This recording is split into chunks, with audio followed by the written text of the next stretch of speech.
Hi, in this video, I'll be touching up more about continuity of inverse maps and uniform continuity and more about real analysis per se.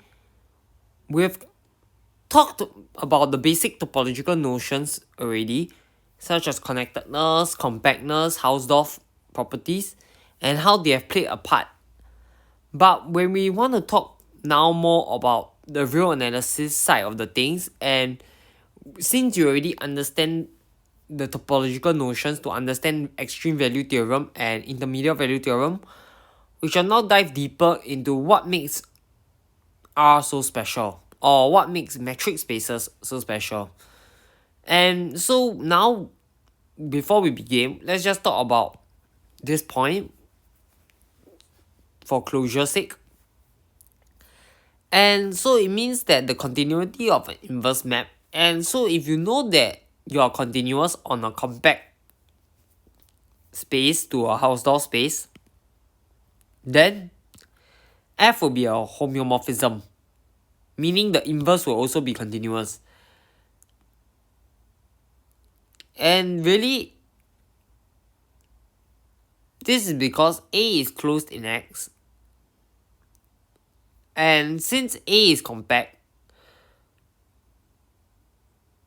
so A is closed in X, so A is compact, and therefore FA, the image should also be compact.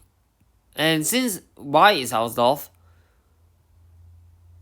a compact subspace of a Hausdorff space is closed, and so we are done. It just shows that the image of your set is closed as well. And so this shows that the inverse map will be continuous.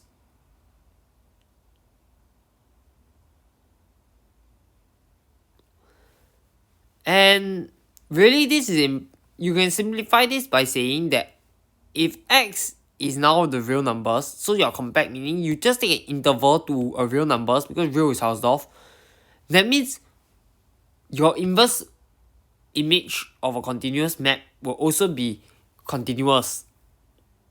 So there's some things to take note of. And now we talk about uniform continuity, and this really you must be talking about metric spaces because of the definition that we'll be proposing. And really, because uniform continuity makes use of the metric to talk about distances, it's important that when we talk about uniform continuity, we are talking about metric spaces, or R if you like. And it says that if you're given an epsilon, there exists a single delta such that all the points delta distance away from each other will imply that the f value of these points are epsilon distance away. And really, what it's trying to when we talk about continuity, we mean that given an epsilon, you can take a delta neighborhood upon a limit, which is normally the p value, such that fx is close to fp. But right now, when we talk about uniform continuity, it's really talking about this whole interval. So within any of these points in the interval of the delta radius, not just p, then fx1 is close to fx2 epsilon distance away. And so you can go online and search for simulations of or graphical diagrams for uniform continuity, but I hope it's clear now that it's pertaining more towards the space itself rather than a single point. And we shall prove the uniform continuity theorem first. And it says that if you have a map that is continuous from a compact metric space, then F is uniformly continuous. And that's because given an epsilon, you can take an open covering of Y with by boss of Y comma epsilon over 2. And so the images will be an open covering, which we call A. And then you can just choose a delta for this covering, and if x1 and x2 are points less than delta, then the set x1 and x2 will be a distance less than delta away. And so the images will lie in the ball. And so this proves that the distance between f(x1) and f(x2) is less than epsilon. And so that's desired, and we can see that how compactness is essential to form this open covering that reduces the finite subcovering, and then because it's finite, we can choose a delta. And we also like to note that we do have continuous functions that of course are not uniformly continuous, such as 1 over x and stuff. And really that is because you really need the interval that you're coming from to be a compact metric space.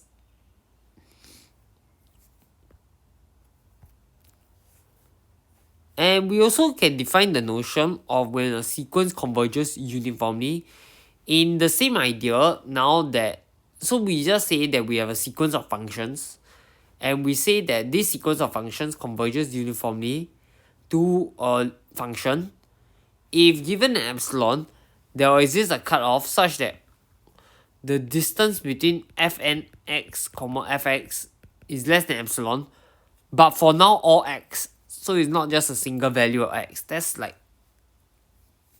why it's called converges uniformly. So we talk about the uniformity of convergence depends not only on the topology of y, but also on the metric. And then we have this theorem known as the uniform limit theorem, which says that if you have a sequence that converges uniformly, then this function that you converge to will be continuous. And the reason for that is because you can, so you want to prove that f is continuous, meaning you just take an open set in y and just check whether the pre-image is open. And so we need to find an open neighborhood of x0 such that f of u will be contained in V. And really that's because we know that by uniform convergence we can choose a large enough n such that all these f's are close to f by epsilon over 3 distance away. Then because we know fn is continuous, it will be from the point x0, it will be less than epsilon over 3 also by choice of an open neighborhood. And because of that, again, because by uniform convergence it works for all x, so this part is also going to hold true for a large enough n. And so in the end, when you add all these 3 triangle inequalities together, then you get the following result that you want. If you want a more rigorous proof, I'll leave it to you to try it out, but I hope you understand it from this explanation over here, where you basically, because you just make use of the definitions and just regurgitate it out to get the different bounds, and then you just triangle inequality it and you'll get the answer you desire. And so most of the times it's not clear whether a function is uniformly continuous, and so there comes a point where they come out with more and more conditions to allow for uniform continuity. And one of them is this thing known as a Lipschitz function or Lipschitz condition. And this is the function that the distance between points in the function is always less than or equals to a constant times the distance from the in the real line. Geometrically, it's saying that the slope of the line segments is bounded. And we will say prove that if f is a Lipschitz function, then it's uniformly continuous. And that's quite clear to see because it satisfies this, and so we just need to choose x minus u, the distance, to be less than epsilon over k. And then the fx minus fu will be less than epsilon. And hence f is uniformly continuous.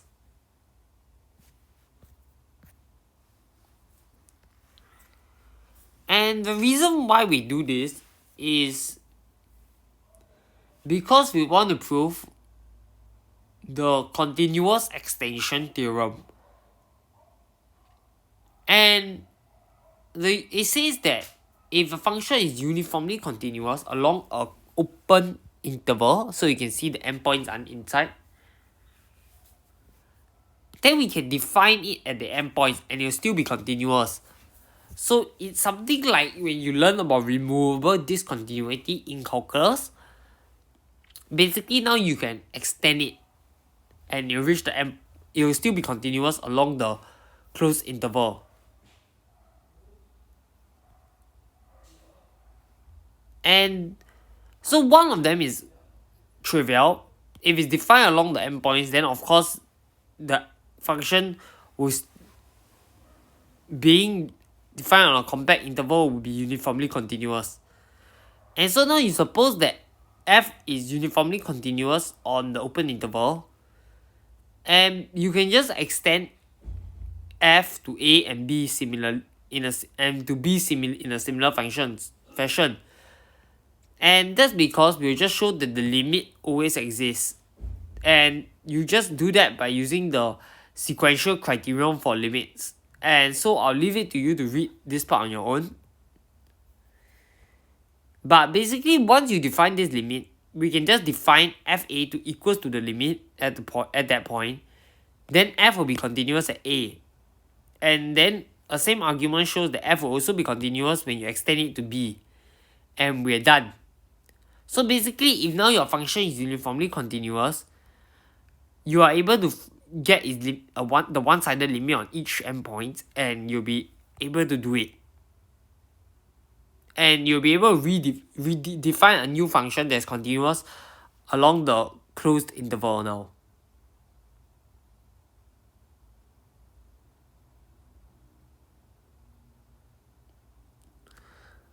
So I've come to the end of this. In the next video, I'll just wrap up a few more notions about functions that we want to talk about before I stop here for real analysis for a while. So I'll see you in the next video. Bye.